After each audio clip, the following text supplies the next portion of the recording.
racontes de tout et n'importe quoi à ton sujet. Tu as rencontré un homme, vous êtes aimé, hein, vous êtes aimé, vous avez passé de bon temps, vous avez eu des enfants, et Dieu a des bref, vous avez eu des enfants, vous êtes vraiment aimé. Mais il y a aussi eu un temps de la séparation. Il y a eu un temps de la séparation, un temps des conflits, un temps du divorce. Donc, je te veux que tu essaies de nous expliquer. Je ne vais pas que tu nous racontes comment vous êtes rencontrés. Si tu veux bien, nous raconter un peu comment s'est passée votre rencontre. Essaye de rappeler un peu rapidement, s'il te plaît. Comment s'est passée votre rencontre. Je ne sais même pas par où je vais commencer. Je suis dépassée. Cette histoire-là.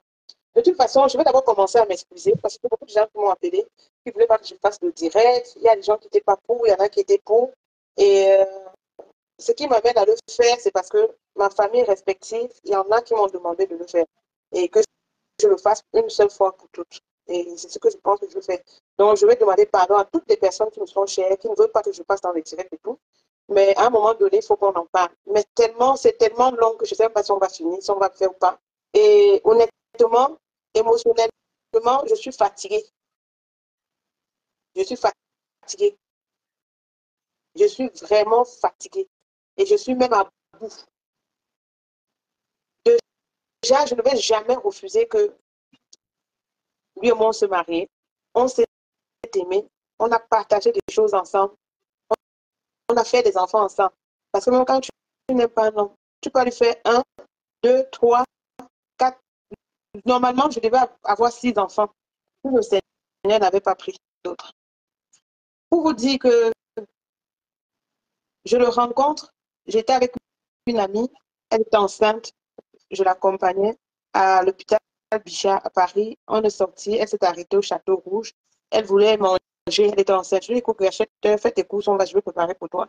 On était chez les enfants des amis de nos parents à Joinville-le-Pont. Et on l'a rencontré, il faisait des courses. Il était avec un monsieur qui est mon cousin par hasard. Je me rends compte que c'est un de mes cousins. Et il achète les raisins. Moi, j'aime bien les raisins. Je dis à mon ami que tu as vu, non? Il est en train d'acheter les raisins. Il me dit, moi, il demande, moi, je vais manger ces raisins. Moi, il est la foutre. On a rigolé. Ils nous ont suivis jusqu'à où on habitait. Ils sont entrés à la maison.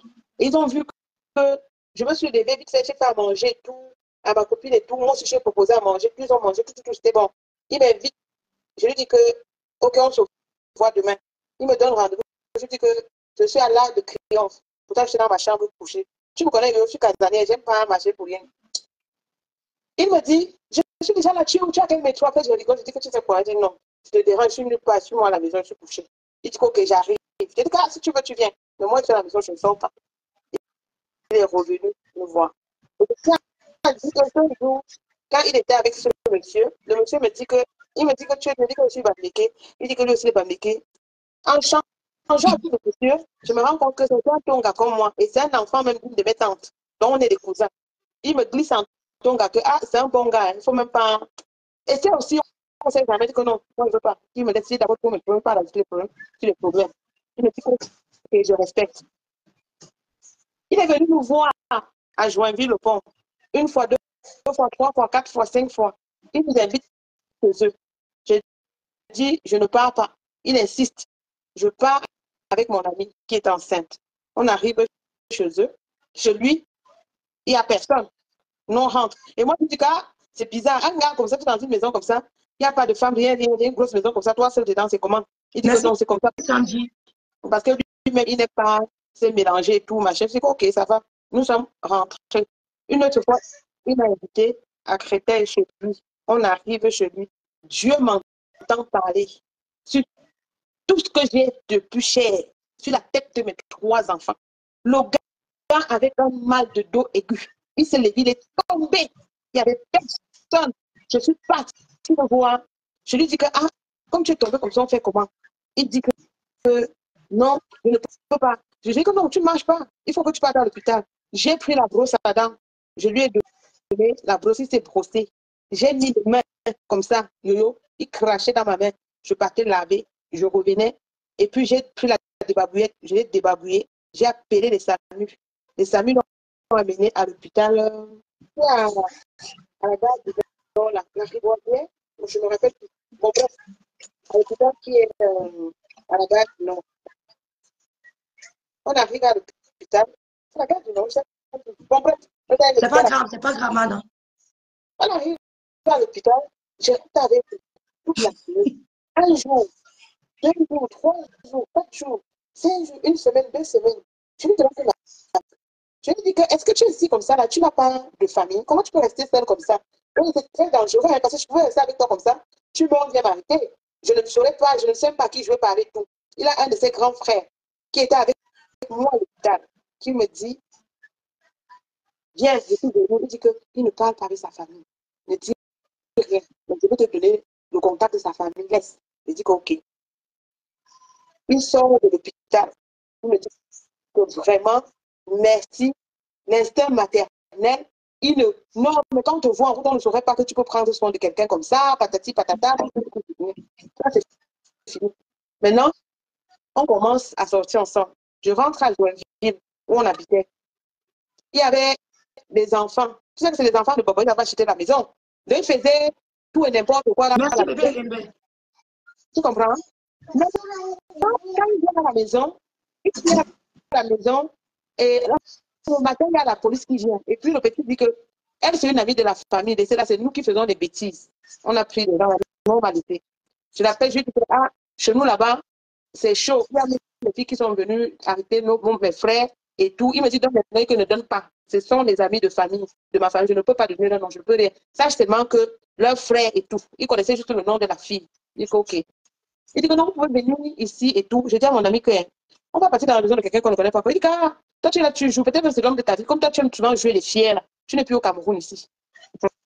Je dis que OK, allons, on est parti. Il fait le coup. On préparait. On lui donnait aussi.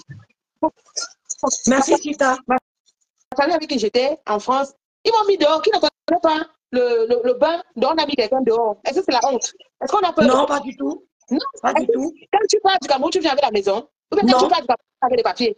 Quand tu viens et tout, lui-même, il a eu ses déboires de papier.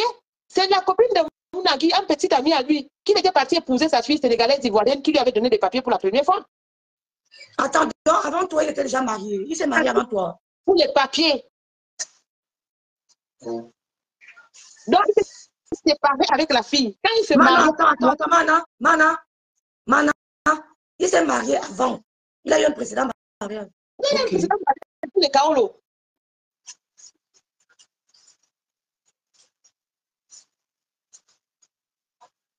C'est fini. Continue. Elle s'est mariée avec la fille et la fille avec un enfant. J'ai toujours dit, même malgré tout ce qu'on passe là, c'est un bon père. Hein? C'est un bon père. Je vous ai toujours dit ça. Là, parce qu'on est en guerre, que je veux dire. Donc, il s'occupait même de l'enfant de la fille. Pourtant, il n'était pas lui, le père de la fille, de l'enfant. Il donnait même la cantine, l'argent, tout. Il s'en occupait. Mais ça s'est terminé en queue de poisson parce qu'à un moment donné, peut-être la fille voulait qu'il consomme le mariage. Il ne voulait pas. La fille a refusé de lui donner les papiers. Et après, il me raconte que lui aussi, il a eu des soucis, il n'avait pas de maison. C'est un camarade de classe à lui qui lui avait dit que, mais Alexandre, c'est comment tu peux la gueule et tout, machin. Il a dit que non, viens, je vais t'amener chez un de mes frères, tu vas partager la colocation avec lui. Et il laissait ses habits à la gare du Nord. C'est des détails qu'il ne dit jamais. Mais moi, je ne suis pas là pour le descendre ou pour l'insulter. Je vais juste remettre les choses dans son contexte. Juste une parenthèse. Il y a quelque chose qu'il a parlé encore à Paris. Quand je le rencontre à Paris, il travaillait. Il décide d'arrêter l'école pour arrêter le travail pour retourner à l'école. Entre-temps, son salaire a diminué. Il y avait des assédus. Ça n'arrangeait plus. Moi, j'ai travaillé du lundi au dimanche. Je donnais mon enfant aux Maliens. C'est les Maliens qui gardaient mes enfants. Mon enfant, lui, il s'appelle Alexandre Diagana parce que c'est la famille Diagana. Alexandre parlait le Bambara. Je travaille du lundi au dimanche. Je supportais la maison. J'envoie l'argent à sa maman. J'envoie l'argent même qu'ils arrangent même leur maison et tout parce qu'elle était venue dire que c'était délabré et tout. Je l'ai fait. Donc, quand il parle ce qu'il parle, il faut qu'il parle bien. C'était juste une parenthèse. J'accepte. Je suis SDF. J'accepte. Je n'ai même pas de nom. J'accepte. J'ai 60 ans. J'accepte. Tout ce qu'il dit, j'accepte. Mais ce n'est pas là le problème.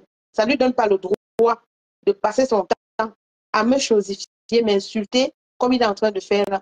Alexandre, ce que je veux te dire, c'est que verse l'eau dans ton verre, occupe-toi de toi. Les gens qui sont autour de toi ne t'aiment pas. Parce que ta santé mentale est en train de prendre un coup. Tu restes le père de ces enfants-ci. Je n'aimerais pas que tu meurs parce que tu dois être là. Je suis en train de préparer, non? Quand ça va cuire, il faut qu'on mange ensemble. Il faut être là quand on va partager. Tu ne peux pas partir, non? J'en veux à tous ceux qui sont autour de toi, qui sont en train de t'amener, je ne sais où. Tu es là, il est 23h, il est 21h ici, 3h du matin chez vous. Mais tu te couches avec celle avec qui tu es parti quand? C'est quoi on t'amène dans... Tu montes, tu descends, tu es venu quoi le corps? Cocorico, on n'aime pas 5h du matin. Qu'est-ce qu'il y a? C'est quoi cette persécution? Tu veux que je meure pour dire quoi à mes enfants? Puisque tu les aimes beaucoup. Quand un homme aime ses enfants, il protège ses enfants. Il met ses enfants à l'abri. Une histoire de 2011, on est encore dessus en 2025. C'est quoi ton problème? Tu ne peux pas me tuer. Tu ne peux pas me tuer. Je sais que tu vas me pousser à bout, mais tu ne peux pas me tuer. Tu ne peux pas me tuer. C'est comment? C'est comment avec vous? Parce que rendu où nous sommes rendus là, moi-même, je vais entamer les procédures. Je ne peux plus laisser comme ça. Parce que Facebook, ce n'est pas un tribunal, ce n'est non plus la cour du roi Péto. Tu vas te lever et toujours dénigrer. Oh, mes enfants ont 22 ans et plus. Hein. Pense à eux. Pense à eux. Si tu ne peux pas penser à toi, pense à eux. Qu'est-ce qu'il y a? C'est quel problème qui ne finit pas? Tu juges sur qui, sur quoi? Quand tu veux faire n'importe quoi à n'importe qui, il faut être juste. Parce que ça fait depuis 2011. Tu aurais pu m'avoir. Mais tu ne m'as pas juste que ça ne te dit rien. Tu ne réfléchis pas. C'est quoi ton problème? On est où? AVL, gossip, comme ça,